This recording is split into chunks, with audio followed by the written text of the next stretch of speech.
Stanley worked for a company in a big building where he was employee number 427. Employee number 427's job was simple. He sat at his desk in room 427 and he pushed buttons on a keyboard. Orders came to him through a monitor on his desk, telling him what buttons to push, how long to push them, and in what order. This is what employee 427 did every day of every month of every year. And although others might have considered it soul-rending, Stanley relished every moment that the orders came in, as though he had been made exactly for this job. And Stanley was happy. And then one day, something very peculiar happened. Something that would forever change Stanley. Something he would never quite forget. He had been at his desk for nearly an hour when he realized that not one single order had arrived on the monitor for him to follow. No one had showed up to give him instructions, call a meeting, or even say hi. Never in all his years at the company had this happened, this complete isolation. Something was very clearly wrong. Shocked, frozen solid, Stanley found himself unable to move for the longest time. But as he came to his wits and regained his senses, he got up from his desk and stepped out of his office.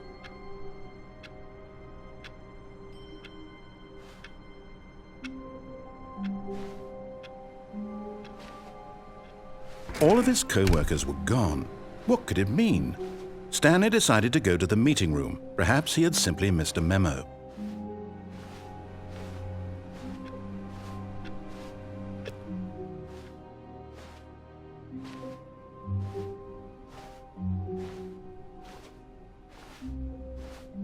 When Stanley came to a set of 2 open doors, he entered the door on his left.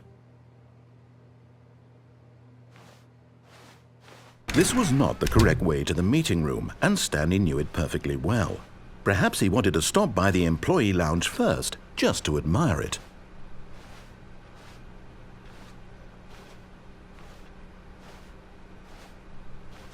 Ah, yes, truly a room worth admiring.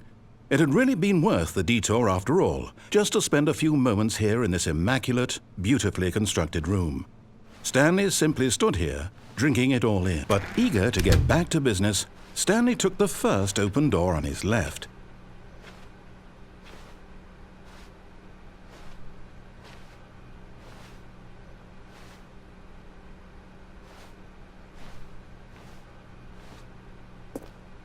Stanley was so bad at following directions, it's incredible he wasn't fired years ago.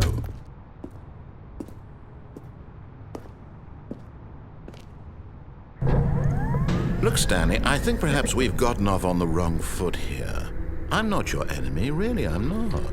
I realize that investing your trust in someone else can be difficult, but the fact is that the story has been about nothing but you all this time. There's someone you've been neglecting, Stanley. Someone you've forgotten about. Please, stop trying to make every decision by yourself. Now, I'm not asking for me, I'm asking for her. This is it, Stanley. Your chance to redeem yourself, to put your work aside, to let her back into your life. She's been waiting.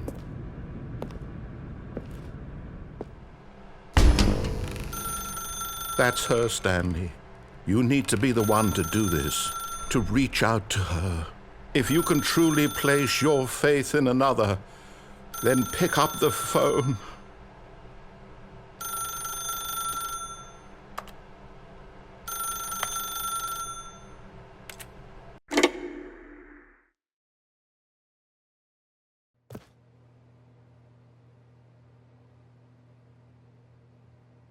Is that you? Hold on, sweetie. Sorry to keep you waiting. I'm just pulling the bread out of the oven. All right. Okay, there we go. All right, now, I want you to come in and tell me all about your day. Gotcha. Oh, come on. Did you actually think you had a loving wife who'd want to commit their life to you? I'm trying to make a point here, Stanley. I'm trying to get you to see something. Come inside. let me show you what's really going on here.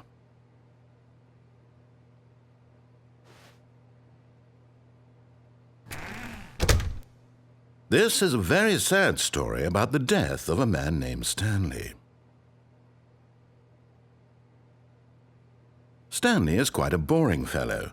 He has a job that demands nothing of him, and every button that he pushes is a reminder of the inconsequential nature of his existence. Look at him there, pushing buttons, doing exactly what he's told to do. Now he's pushing a button. Now he's eating lunch. Now he's going home. Now he's coming back to work. One might even feel sorry for him, except that he's chosen this life. But in his mind, he can go on fantastic adventures. From behind his desk, Stanley dreamed of wild expeditions into the unknown, fantastic discoveries of new lands. It was wonderful, and each day that he returned to work was a reminder that none of it would ever happen to him. And so he began to fantasize about his own job. First, he imagined that one day while at work, he stepped up from his desk to realize that all of his co-workers, his boss, everyone in the building had suddenly vanished off the face of the earth. The thought excited him terribly. So he went further. He imagined that he came to 2 open doors and that he could go through either. At last, choice. It barely even mattered what lay behind each door. The mere thought that his decisions would mean something was almost too wonderful to behold. As he wandered through this fantasy world, he began to fill it with many possible paths and destinations. Down one path lay an enormous round room with monitors and mind controls. And down another was a yellow line that weaved in many directions, and down another was a game with a baby. And he called it the Stanley Parable. It was such a wonderful fantasy, and so in his head he relived it again, and then again, and again, over and over, wishing beyond hope that it would never end, that he might always feel this free. Surely there's an answer down some new path, mustn't there be? Perhaps if he played just one more time. But there is no answer. How could there possibly be? In reality, all he's doing is pushing the same buttons he always has. Nothing has changed. The longer he spends here, the more invested he gets, the more he forgets which life is the real one. And I'm trying to tell him this, that in this world he can never be anything but an observer, that as long as he remains here, he's slowly killing himself. But he won't listen to me. He won't stop. Here, watch this. Stanley, the next time the screen asks you to push a button, do not do it. You see? Can he just not hear me? How can I tell him in a way that he'll understand that every second he remains here, he's electing to kill himself? How can I get him to see what I see? How can I make him look at himself? I suppose I can't, not in the way I want him to. But I don't make the rules. I simply play to my intended purpose, the same as Stanley. We're not so different, I suppose. I'll try once more to convey all this to him. I'm compelled to. I must. Perhaps, well, maybe this time he'll see. Maybe this time. And I tried again, and Stanley pushed a button. And I tried again, and Stanley pushed a button. And I tried.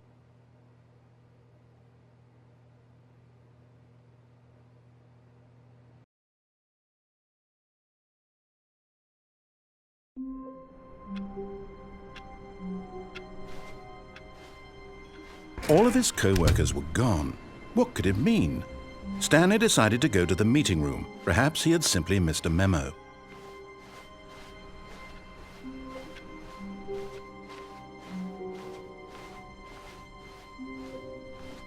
When Stanley came to a set of 2 open doors, he entered the door on his left.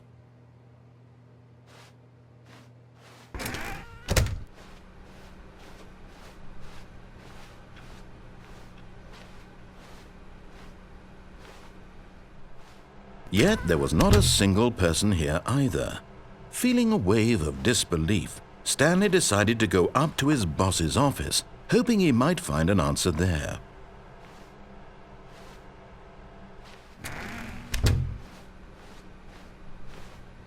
Coming to a staircase, Stanley walked upstairs to his boss's office.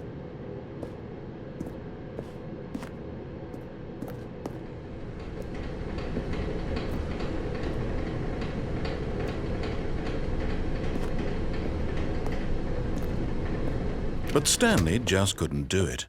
He considered the possibility of facing his boss. Admitting he had left his post during work hours, he might be fired for that. And in such a competitive economy, why had he taken that risk? All because he believed everyone had vanished? His boss would think he was crazy. And then something occurred to Stanley. Maybe, he thought to himself, maybe I am crazy. All of my co-workers blinking mysteriously out of existence in a single moment for no reason at all? None of it made any logical sense.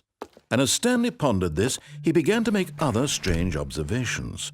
For example, why couldn't he see his feet when he looked down? Why did doors close automatically behind him wherever he went? And for that matter, these rooms were starting to look pretty familiar. Were they simply repeating? No, Stanley said to himself, this is all too strange. This can't be real. And at last, he came to the conclusion that had been on the tip of his tongue. He just hadn't found the words for it. "I'm dreaming!"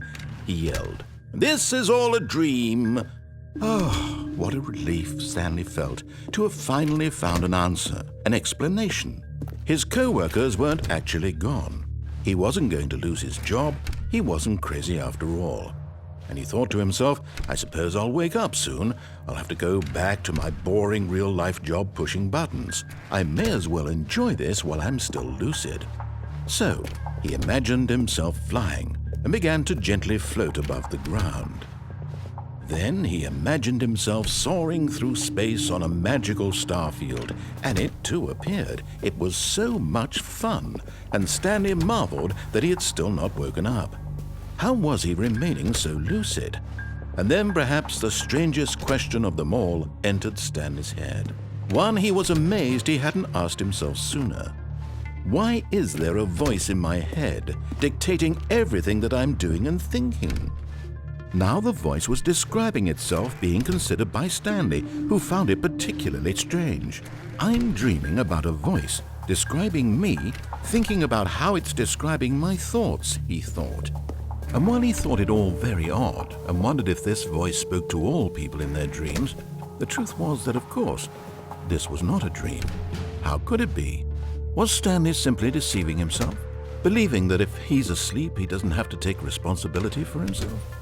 Stanley is as awake right now as he's ever been in his life. Now, hearing the voice speak these words was quite a shock to Stanley. After all, he knew for certain, beyond a doubt, that this was in fact a dream. Did the voice not see him float and make the magical stars just a moment ago? How else would the voice explain all that? This voice was a part of himself too. Surely, if he could just... He would prove it. He would prove that he was in control, that this was a dream. So he closed his eyes gently, and he invited himself to wake up. He felt the cool weight of the blanket on his skin, the press of the mattress on his back, the fresh air of a world outside this one. Let me wake up, he thought to himself. I'm through with this dream. I wish it to be over. Let me go back to my job. Let me continue pushing the buttons. Please, it's all I want. I want my apartment and my wife and my job. All I want is my life exactly the way it's always been. My life is normal. I am normal. Everything will be fine.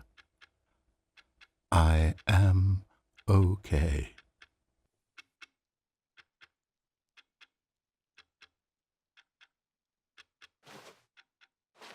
Stanley began screaming. Please, someone, wake me up. My name is Stanley. I have a boss. I have an office. I am real. Please, just someone tell me I am real. I must be real. I must be. Can anyone hear my voice? Who am I? Who am I? and everything went black.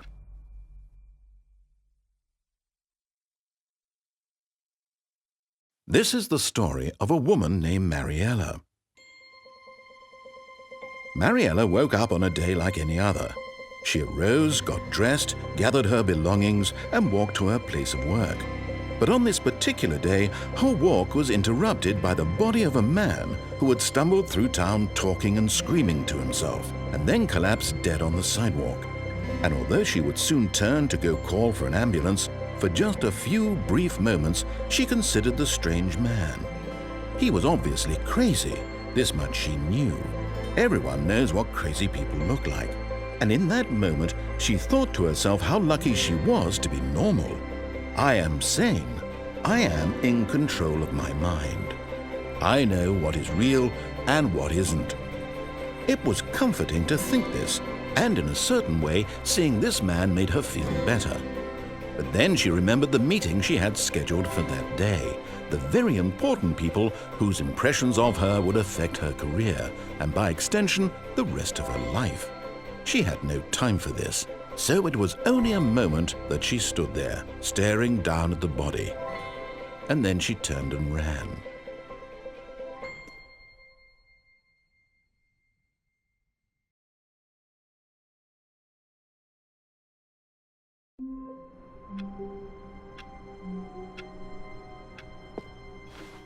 All of his co-workers were gone. What could it mean? Stanley decided to go to the meeting room. Perhaps he had simply missed a memo.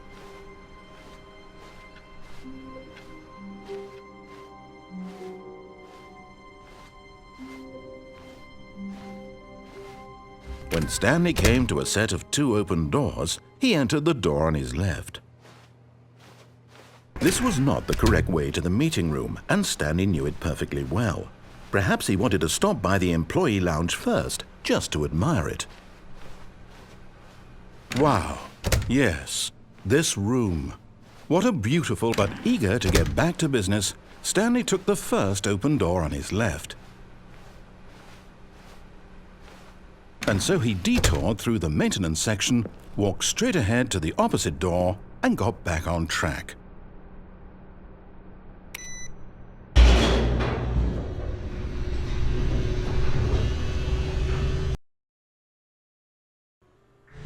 But Stanley didn't want to go back to the office.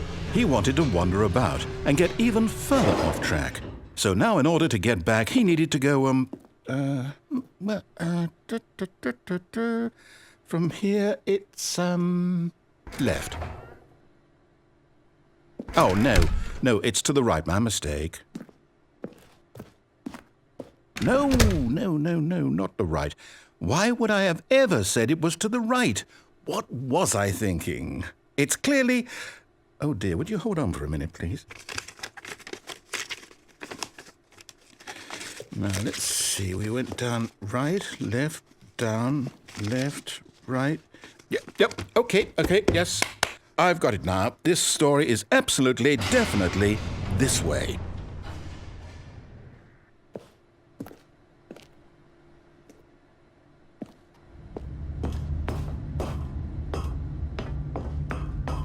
No. This isn't right at all. You're not supposed to be here yet. This is all a spoiler. Quick, Stanley, close your eyes. Okay. We just have to get back to, oh, who am I kidding? It's all rubbish now. The whole story completely unusable. How about, rather than waste my time trying to salvage this nonsense, we'll just restart the game from the beginning. And this time, suppose we don't wander so far off track, Okay, from the top.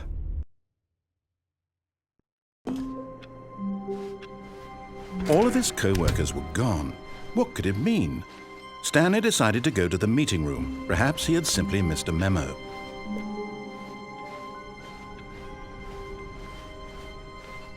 When Stanley... Wait, what? No, I restarted. I swear, I definitely restarted the game over, completely fresh. Everything should be... Oh, did something change? Stanley, did you change anything when we were back in that room with all the monitors? Did you move the story somewhere, or... Hold on. Why am I asking you? I'm the one who wrote the story. It was right here just a minute ago. I know for sure that it's here somewhere. Okay, then. It's an adventure. Come, Stanley. Let's find the story.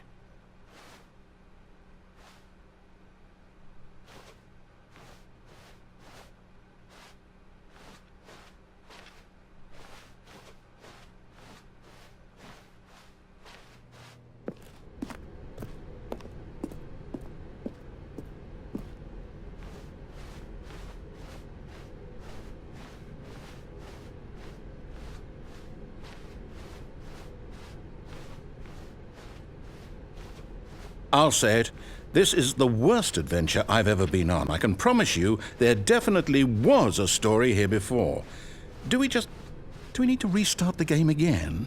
Well, I find it unlikely that we'll ever progress by starting over and over again, but it's got to be better than this.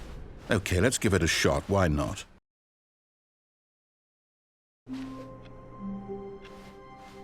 All of his co-workers were gone. What could it mean? Stanley decided to go to the meeting room. Perhaps he had simply missed a memo.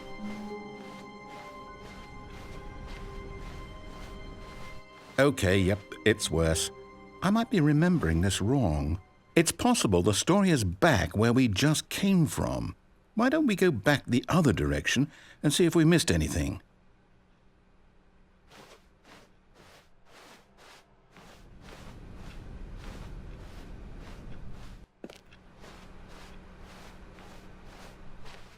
Aha!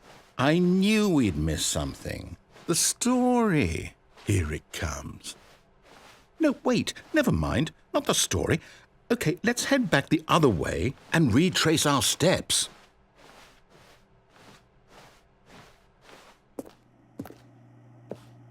Now this... Well, I'll be honest, I don't recognize this place at all.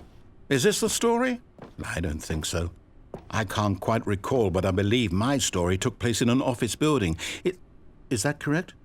Do you remember, Stanley? Well, do you know what? Since I've completely forgotten what we were supposed to be doing, how about this? You win! Congratulations! I know you put in a lot of hard work, and it really paid off, so good job. Oh, no. No, I don't feel right about this at all. We both know you didn't put in any actual work for that win. Some people win fair and square, and this was not one of those situations. Okay, I'm getting weirded out by whatever this place is. I don't care what might happen this time. I have to restart. All right, I've got a solution. This time, to make sure we don't get lost, I've employed the help of the Stanley Parable adventure line. Just follow the line. How simple is that?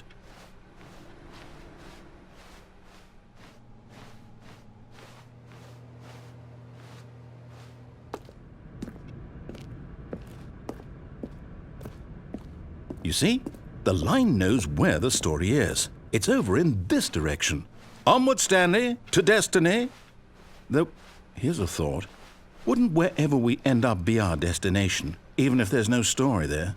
Or to put it another way, is the story of no destination still a story? Simply by the act of moving forward, are we implying a journey such that a destination is inevitably conjured into being via the very manifestation of the nature of life itself? Okay, Stanley, I need to follow this train of thought for a minute. Just stick with me. Now, we can both agree that the nature of existence is in fact a byproduct of one's subjective experience of that existence, right? Okay, now if my experience of your existence rests inside of your subjective experience of this office, is this office in fact the skeleton of my own relative experiential mental subjective construct? Whoa. Hang on. That got a bit weird back there. Well, I'd like to apologize. Not sure where I was going with all that. You know what? I think what we need right now is a bit of music to lighten the mood.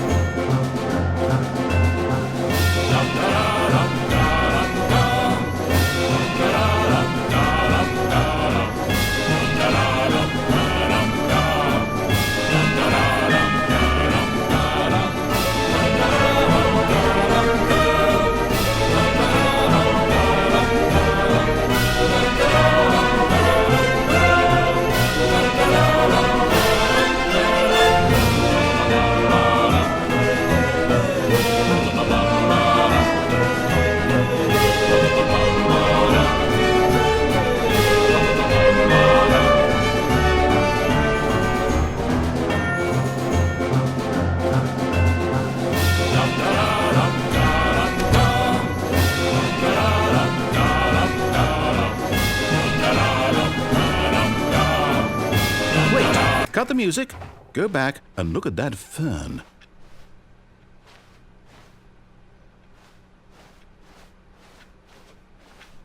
Wait, what? We're back at the office? No. Line, you do know we're looking for the Stanley Parable, right? The story? Is any of this ringing a bell?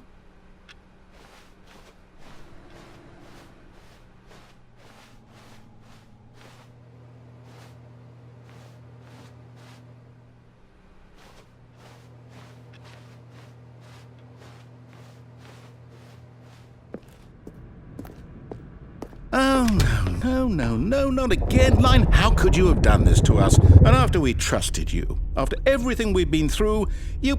Oh, I can't take this anymore. To hell with it. Restart.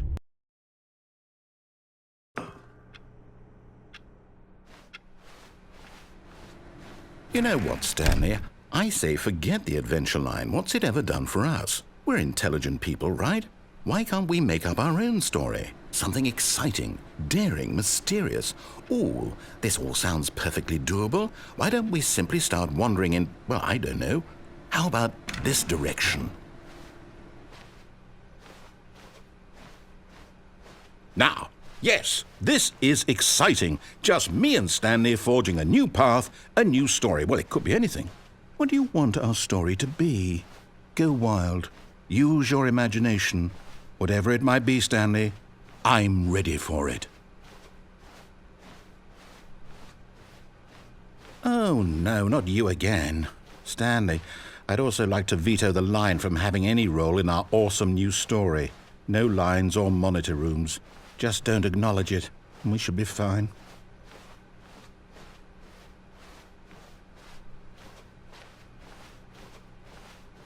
Ah, a choice. We get to make a decision. From here, the story is in our control.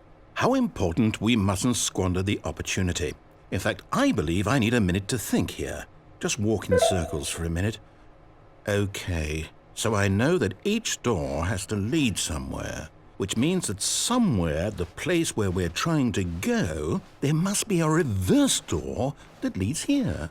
And that in turn means that our destination corresponds with the counter-inverted reverse door's origin. So starting from the right, let us ask, will taking the right door lead us to where we're going? And since the answer is clearly yes, then by all accounts, the door on the right is the correct one. Another victory for logic.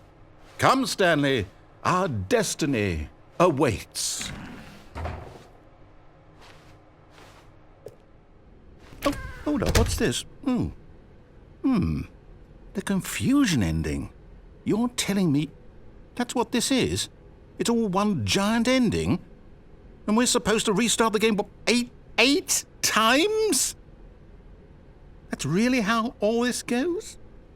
It's all determined?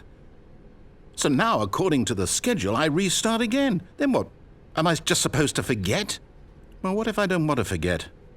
My mind goes blank simply because it's written here on this thing, wall.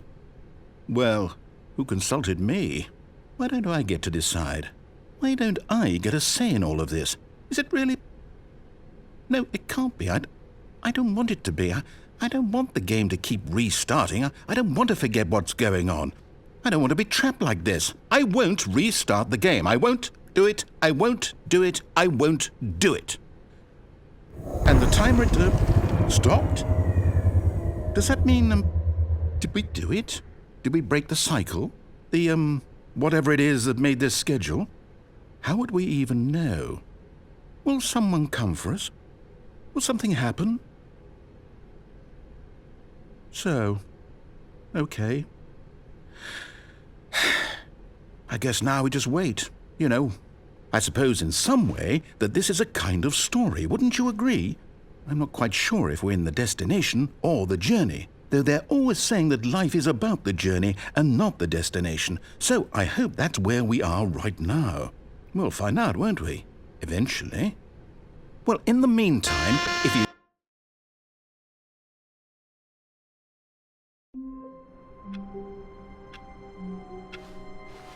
All of his co-workers were gone. What could it mean? Stanley decided to go to the meeting room. Perhaps he had simply missed a memo.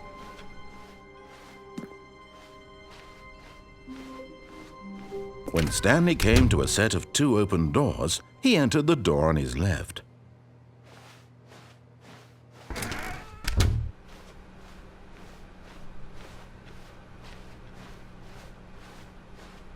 Yet there was not a single person here either. Feeling a wave of disbelief, Stanley decided to go up to his boss's office, hoping he might find an answer there. Coming to a staircase, Stanley walked upstairs to his boss's office.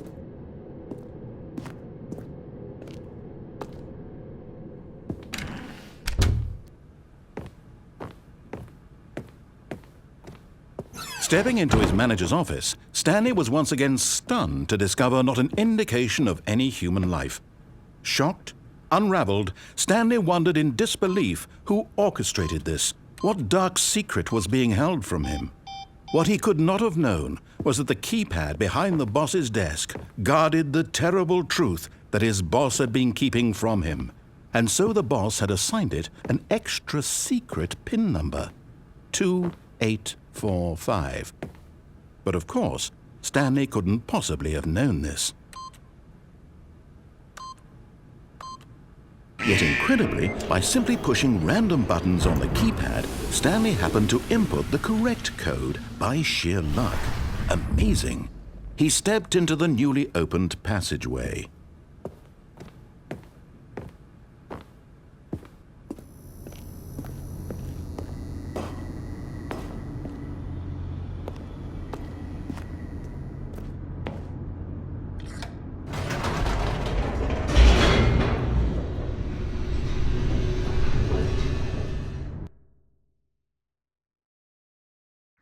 Descending deeper into the building, Stanley realized he felt a bit peculiar.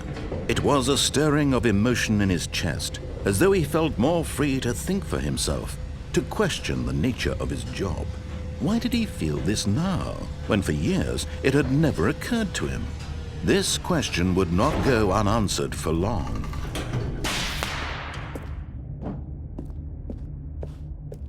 Stanley walked straight ahead through the large door that read Mind Control Facility.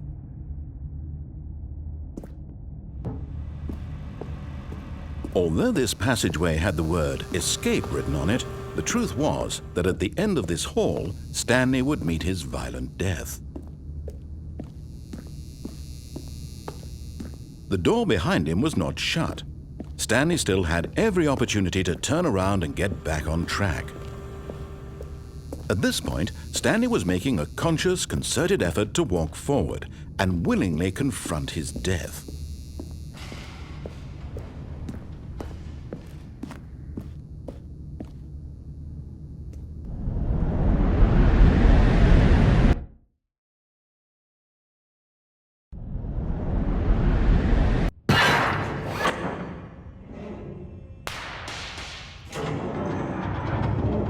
As the machine whirred into motion and Stanley was inched closer and closer to his demise, he reflected that his life had been of no consequence whatsoever.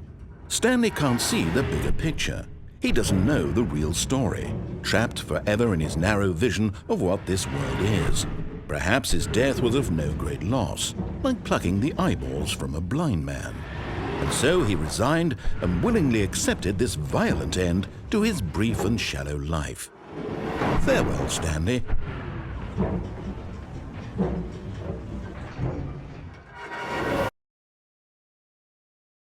Farewell, Stanley, cried the narrator, as Stanley was led helplessly into the enormous metal jaws.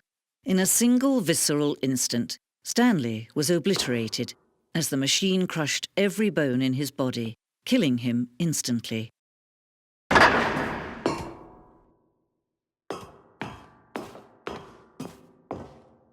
And yet it would be just a few minutes before Stanley would restart the game, back in his office, as alive as ever. What exactly did the narrator think he was going to accomplish? When every path you can walk has been created for you long in advance, death becomes meaningless, making life the same. Do you see now? Do you see that Stanley was already dead from the moment he hit start?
Now look closely, Stanley.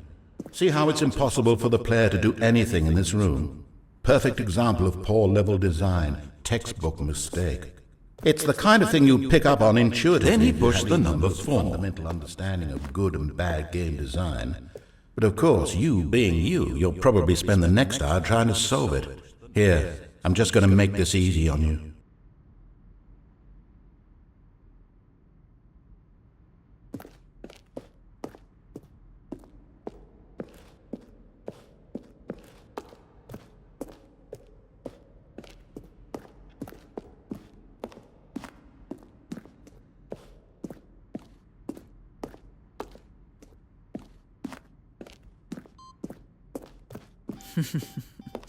Oh, look at these two. How they wish to destroy one another. How they wish to control one another. How they both wish to be free. Can you see? Can you see how much they need one another? No, perhaps not. Sometimes these things cannot be seen. But listen to me. You can still save these two. You can stop the program before they both fail. Turn off your PlayStation. There's no other way to beat this game. As long as you move forward, you'll be walking someone else's path. Stop now and it'll be your only true choice. Whatever you do, choose it. Don't let time choose for you. Don't let...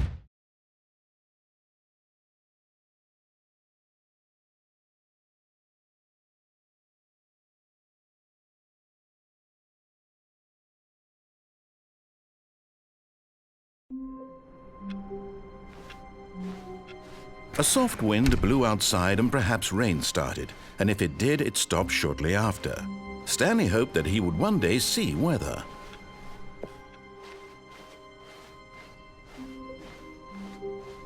When Stanley came to a set of 2 open doors, he entered the door on his left.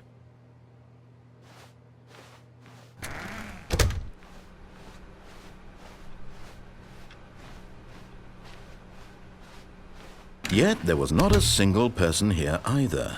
Feeling a wave of disbelief, Stanley decided to go up to his boss's office, hoping he might find an answer. Coming to a staircase, Stanley walked upstairs to his boss's office.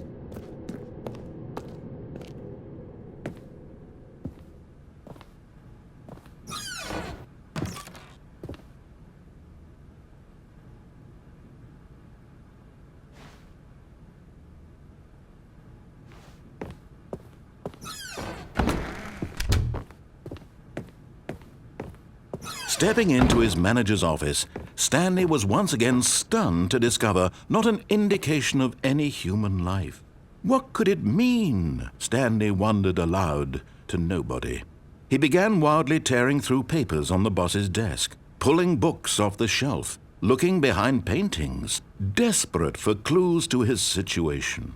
But his attention was caught by a keypad behind the boss's desk. What could its purpose be? In fact, this keypad guarded the terrible secret that lay buried below his feet.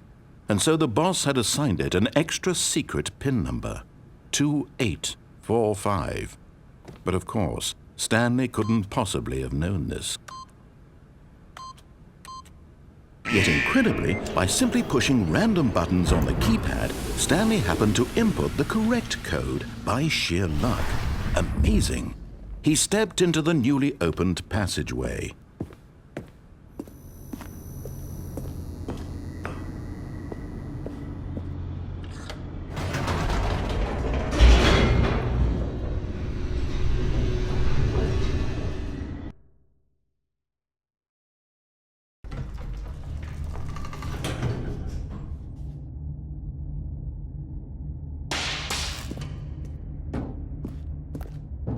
Stanley walked straight ahead through the large door that read Mind Control Facility.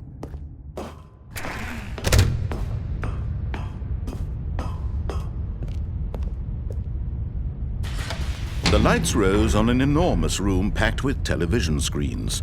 What horrible secret did this place hold? Stanley thought to himself. Did he have the strength to find out?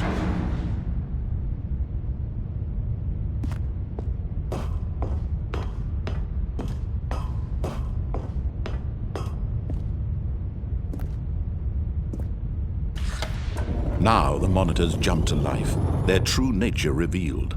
Each bore the number of an employee in the building, Stanley's co-workers. The lives of so many individuals reduced to images on a screen, and Stanley, one of them, eternally monitored in this place where freedom meant nothing.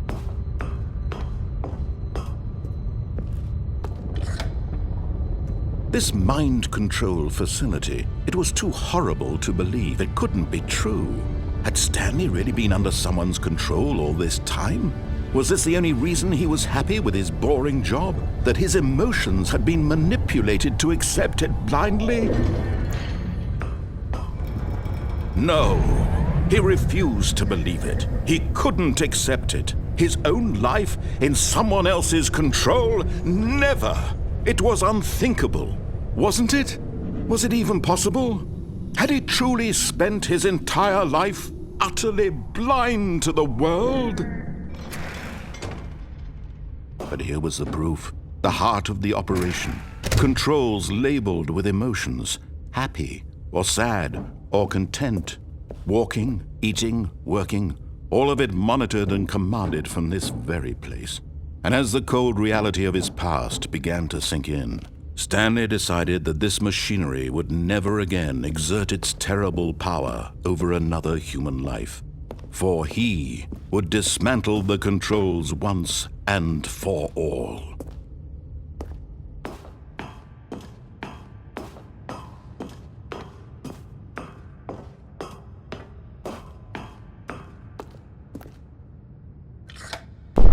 Oh, Stanley, you didn't just activate the controls, did you? After they kept you enslaved all these years, you go and you try to take control of the machine for yourself. Is that what you wanted? Control? Oh, Stanley, I applaud your effort, I really do. But you need to understand, there's only so much that machine can do.